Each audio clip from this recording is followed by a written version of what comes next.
Haryana at 9 PM news channel में आपका स्वागत है। आइए आपको कराते हैं खबरों से अपडेट।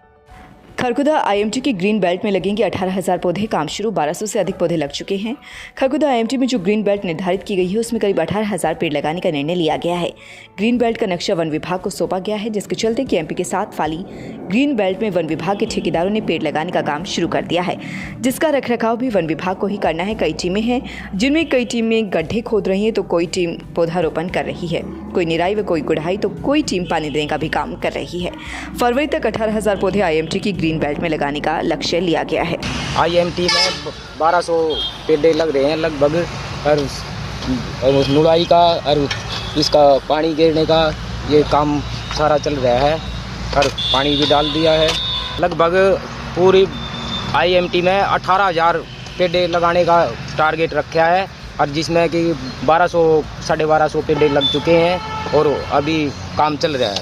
और इसका हरियाली के लिए जो ऑक्सीजन पैदा करे उसके लिए भी ये पेड़ लगाए जा रहे हैं। कई टीमें लगी हुई हैं जो कि कोई पानी डाल रहे हैं, कोई नुड़ाई कर रहे हैं, कोई खड्डे खोद रहे हैं, कोई पेड़ लगा रहे हैं। इसका जी फरवरी तक का टारगेट है, और ये कम से कम 18,000 पेड़ लगने हैं। वन विभाग की जिम्मेवारी है 3 साल तक इसको ना बड़ा करके और इसकी नुड़ाई पुताई करके, तो जो भी है पानी डालना, ये बड़े करके पेड़ देने हैं। कन्या कॉलेज में प्राचार्य डॉक्टर सुरेश बुरा की अध्यक्षता में शनिवार को मेहंदी प्रतियोगिता का आयोजन किया गया। ब्यूटी एंड वेलनेस व महिला प्रकोष्ठ की छात्राओं ने नोडल अधिकारी डॉक्टर नमिता, प्रमिला व रिंकी के नेतृत्व में आकर्षक मेहंदी लगाई। इस दौरान प्राचार्य ने कहा कि इस प्रकार के आयोजन छात्र छात्राओं को हमारी संस्कृति के करीब लाने के साथ ही हस्तकला के बारे में भी जानकारी देने का काम करते हैं। वह चाहते हैं कि लगातार छात्राएं इस प्रकार के आयोजनों का हिस्सा बनती रहें ताकि उनका सर्वांगीण विकास होता रहे। प्रतियोगिता में हिस्सा लेते हुए साक्षी व नेहा ने पहला स्थान पाया, रेनू व मोनिका ने दूसरा और पायल व सीमा ने तीसरा स्थान हासिल किया। शहीद दलबीर सिंह राजकीय कॉलेज पीपली में रक्षा अध्ययन विभाग द्वारा संयुक्त राष्ट्र संघ दिवस के उपलक्ष्य में अंतरकक्षा प्रश्नोत्तर प्रतियोगिता का आयोजन किया गया। इस प्रतियोगिता में 11 टीमों ने हिस्सा लिया, जिसमें टीम डी की नमिता, मीनाक्षी व निशांत ने प्रथम स्थान प्राप्त किया। टीम डी रोहित विपिन रोहित दूसरे स्थान पर, और टीम जी निशा, आरती व मोनिका ने तीसरा स्थान प्राप्त किया। निर्णायक मंडल की भूमिका विनोद मीरा ने निभाई। इस अवसर पर कॉलेज प्राचार्य डॉक्टर संगीता सपड़ा ने विजेता विद्यार्थियों को शुभकामनाएं दी। मर्चेंट नेवी में सेवा करना गर्व का विषय, बोले नेवी कैप्टन विकास मलिक। मर्चेंट नेवी कैप्टन विकास मलिक ने प्रताप विद्यालय में प्राचार्य की प्रार्थना स्वीकार करके विद्यार्थियों को संबोधित करते हुए मर्चेंट नेवी में प्रवेश के लिए कक्षा 12वीं में फिजिक्स, केमिस्ट्री, मैथ, इंग्लिश एवं जनरल नॉलेज विषय का ज्ञान होना अनिवार्य है। सभी विषयों में 65% अंकों का होना अनिवार्य है। मर्चेंट नेवी का अर्थ है कि देश से विदेशों में व विदेशों से देश में व्यापारियों द्वारा की गई व्यापारिक सामान का आदान प्रदान करने वाली सेना। इस एक टीम में कुल 20 सदस्य होते हैं, जो कि 480 मीटर लंबे जहाज को लेकर चलते हैं। सभी सदस्यों को आग पर काबू करने, जहाज की सुरक्षा, विपरीत परिस्थितियों में एक दूसरे की सहायता करना, आधिकारिक रूप से निर्णय लेना, स्वास्थ्य का पूरा ध्यान रखना, समुद्र में दिशाओं की संपूर्ण जानकारी आदि जिम्मेवारी का निर्वहन करना होता है। ये सारी जानकारी प्रोजेक्टर के माध्यम से विद्यार्थियों को वीडियो के रूप में दी गई। विद्यार्थियों के मस्तिष्क में आए हुए प्रश्नों का उत्तर विस्तृत रूप से दिया। प्राचार्य धर्मप्रकाश आर्य ने कैप्टन विकास मलिक का धन्यवाद करते हुए कहा कि आपने जो विस्तृत जानकारी मर्चेंट नेवी में प्रवेश लेने की, वहां पर सेवा करने की दी है, यह हमारे लिए विशेष है। निश्चित रूप से हमारे विद्यार्थी इससे लाभान्वित होकर अपने जीवन की उच्चतम सफलताओं को प्राप्त करेंगे। इस अवसर पर कैप्टन विकास मलिक के पिताजी सेवानिवृत्त लेफ्टिनेंट जयपाल मलिक, मानवाधिकार संरक्षण संघ के राष्ट्रीय अध्यक्ष जयवीर गहलोत, समाजसेवी तथा सेना से शिक्षक पद के सेवानिवृत्त राजपाल गुलिया, अंतर्राष्ट्रीय कुश्ती पदक विजेता पहलवान प्रवीण मलिक व समस्त विद्यालय स्टाफ मौजूद रहा। कल्पना चावला विद्यापीठ में आयोजित की गई मेहंदी प्रतियोगिता। खांडा मार्ग पर स्थित कल्पना चावला विद्यापीठ में कक्षा 9वीं से कक्षा 12वीं के विद्यार्थियों के बीच मेहंदी प्रतियोगिता का आयोजन किया गया, जिसमें विद्यालय के तीनों सदनों सत्यम, शिवम, सुंदरम ने भाग लिया। प्रत्येक सदन से 2 विद्यार्थियों ने इस मेहंदी प्रतियोगिता में भाग लिया, जिसमें प्रथम स्थान पर सुंदरम सदन से चेतना पुत्री हरबी रही, सत्यम सदन से प्रिया पुत्री राजेश और शिवम सदन योगिता पुत्री पवन दोनों दूसरे स्थान पर रही। तीसरे स्थान पर सुंदरम सदन ने अंजलि पुत्री रोहताश और सत्यम सदन से इशिका पुत्री प्रभात रही। बच्चों की मेहनत और प्रयास को देखकर निर्णायक मंडली का निर्णय करना काफी कठिन रहा। विजेता छात्राओं को बधाई देते हुए प्राचार्य मीनाक्षी अरोड़ा ने सभी बच्चों को उनकी मेहनत के लिए सराहाया और उन्हें ऐसे रचनात्मक कार्यक्रमों में बढ़ चढ़कर भाग लेने के लिए प्रोत्साहित किया। विद्यालय निदेशक धर्मराज खत्री ने सभी बच्चों को प्रोत्साहित किया और इसी प्रकार से आगे बढ़ते रहने के लिए प्रेरित किया। नेहरू युवा केंद्र के राष्ट्रीय स्वयंसेवक मोहित खांडा ने बताया कि नेहरू युवा केंद्र सोनीपत ने आजादी का अमृत महोत्सव मनाते हुए सोनीपत में खिजर खा के मकबरी की सफाई की और वहाँ पर उपस्थित युवाओं, बच्चों, बुजुर्गों व महिलाओं को सफाई का महत्व बताया।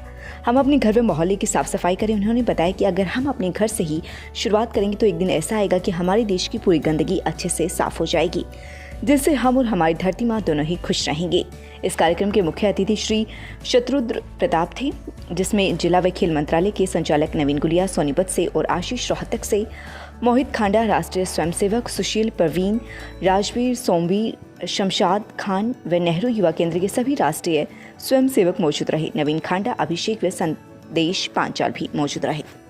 खरकुदा सब्जी मंडी में बरसाती पानी जमा होने से मिलेगा छुटकारा, सीवरेज लाइन का काम हुआ शुरू। खरकुदा दिल्ली मार्ग पर स्थित सब्जी मंडी में नए सिरे से सीवरेज लाइन दबाने का काम शुरू किया गया है। इससे पहले जो सीवरेज लाइन दबाई गई थी वह इतनी अधिक खस्ता हाल थी कि बरसात का पानी सब्जी मंडी में जमा हो जाता था।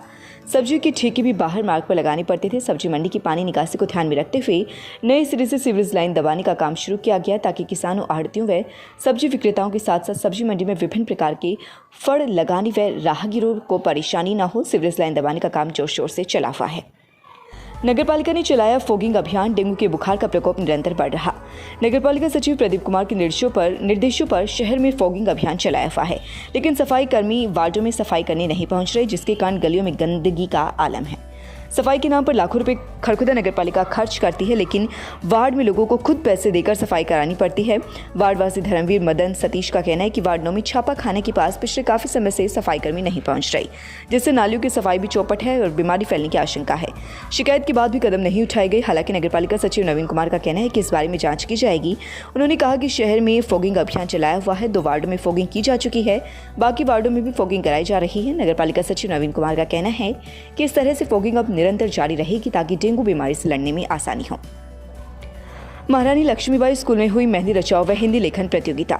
बदाना गांव में स्थित Maharani Laxmibai new convent public school मेहंदी रचाओ प्रतियोगिता एवं हिंदी लेखन प्रतियोगिता हुई। प्रतियोगिता में हिस्सा लेने वाले छात्रों को 3-3 समूह बनाए गए। मेहंदी रचाओ प्रतियोगिता में अपनी प्रतिभागी छात्रा के हाथों पर मेहंदी रचाकर प्रतिभा दिखाई। नए नए डिजाइनों में हाथों को मेहंदी लगाकर सजाया गया। इसी तरह से हिंदी लेखन प्रतियोगिता में छात्राओं ने अपनी प्रतिभा का परिचय दिया। इस मौके पर चेयरमैन भूप सिंह दहिया ने उत्कृष्ट स्थान प्राप्त करने वाली छात्र छात्राओं को शुभकामनाएं दी व पुरस्कृत किया। उन्होंने कहा कि प्रतियोगिता से छात्रों की कला में निखार आता है, इसलिए समय समय पर प्रतियोगिता कराई जाती है। इस मौके पर वाइस चेयरमैन सुभाष तोमर, विद्यालय संचालक दलजीत दहिया, शीशपाल दहिया, प्राचार्य विजय वत्स, निदेशक DS मलिक, शिक्षा कुमारी उपस्थित रहे। आपको पुनः सूचित किया जाता है कि दिनांक 22 अक्टूबर 2021 को शाम 7 बजे संस्था की मीटिंग बुलाई गई थी, जिसमें सर्वसम्मति से यह निर्णय लिया गया है कि संस्था के पास जो भी सामान है और जो संस्था को अभी उसकी आवश्यकता नहीं है, उसकी खुली बोली करवाकर बेच दिया जाए और उससे होने वाली आय से संस्था के अन्य कार्यों को पूरा किया जा सके। खुली बोली करवाने का स्थान व समय दिनांक 24 अक्टूबर 2021 दिन रविवार, समय प्रातः 10 बजे, स्थान महात्मा ज्योतिबा फुले स्मारक। सामान जिसकी खुली बोली होगी लगभग 10,000 ईंटें, लगभग 3x2 की 70 सीली, 12 फुट लंबे 12 गाटर, 2 चंगले, 1 चौखट। हरियाणा में मौसम विभाग ने प्रदेश में 23 और 24 अक्टूबर को हल्की से मध्यम बारिश की संभावना जताई है। मौसम विभाग के मुताबिक प्रदेश के कई स्थानों पर मौसम में बदलाव आएगा। क्षेत्र में 23-24 अक्टूबर को बादलवाई गरज चमक व हवाओं के साथ कहीं कहीं हल्की बारिश, परंतु 25 अक्टूबर से मौसम खुश्क संभावित। उपचुनाव में आए अर्धसैनिक बलों के 26 जवानों को डेंगू। एलनाबाद में एक जवान को ब्लीडिंग के बाद अग्रोहा रेफर किया। 7 सिरसा में भर्ती। बिना फॉगिंग धर्मशाला स्कूलों में जवानों को ठहरा दिया। इलाहाबाद विधानसभा हल्के में उपचुनाव को शांतिपूर्वक और निष्पक्ष तरीके से कराने के लिए CRPF, RAF और ITBP के जवानों की ड्यूटी लगाई है। इन अर्धसैनिक बलों की 20 कंपनियां पहले ही यहां पर पहुंच गई थी और 3 कंपनियों के 300 जवान 22 अक्टूबर को इलाहाबाद पहुंचे। इन जवानों को प्रशासन ने इलाहाबाद सिटी और आसपास के गाँव की धर्मशालाओं और सरकारी स्कूलों में ठहरा दिया, लेकिन वहाँ फॉगिंग नहीं करवाई। इसके चलते अलग अलग कंपनियों की 26 जवान डेंगू की चपेट में आ गए। अगर पूरे सिरसा जिले की बात करें तो यहाँ इस साल अब तक डेंगू के 343 केस आ चुके हैं और 5 संदिग्ध डेंगू मरीज की मौत हो चुकी है। यहाँ अकेले शनिवार को ही डेंगू के 10 नए केस आए हैं। नमस्कार, मैं doctor Saurabh Makkar tulip hospital में अपनी ENT की सेवाएं दे रहा हूँ। ENT स्पेशलिटी में नाक, कान और गला, इन सब के जो बीमारियाँ हैं उनको देखा जाता है। इसमें हम नाक, कान, गले की बीमारियां जैसे कान के पर्दे में छेद होना, कान की हड्डी गल जाना, कान से सुनाई ना देना, चक्कर आना, ये सब दिक्कतें हम देख रहे हैं। नाक की दिक्कत, नाक से खून आना या फिर नाक की हड्डी टेढ़ी हो जाना, नाक में मांस बढ़ जाना, अगर इस किसी भी दिक्कत से आपको किसी भी चीज़ का ऑपरेशन कराने की ज़रूरत पड़ती है, वो ऑपरेशन भी यहाँ पर सब सुविधाओं के साथ उपलब्ध हैं। दूरबीन के साथ हो जाता है, बिना चीरे के हम ऑपरेशन कर रहे हैं यहाँ पर। गले के लिए टॉन्सिल का ऑपरेशन हो गया, एडिनॉइड्स के हो गए, जो नाक के पीछे मांस बढ़ जाता है बच्चों में, एडिनॉइड्स बोलते हैं, जिसकी वजह से बच्चा मुंह खोलकर सोता है, वो सब दिक्कतें। स्वागत है आपका Saini health care pharmacy, a complete health care centre में। हमारे यहाँ अंग्रेजी, देसी व पशुओं की दवाइयाँ, cosmetics, green tea, surgical items, हर प्रकार की vaccine, food supplements, steamer, hair dryer आदि, wheelchair, thermometer, nebuliser, sugar machine wholesale rate पर मिलती है। लगातार खबरों से अपडेट रहने के लिए चैनल को सब्सक्राइब जरूर करें। समाचार व विज्ञापन के लिए नीचे दिए गए नंबरों पर संपर्क करें। धन्यवाद।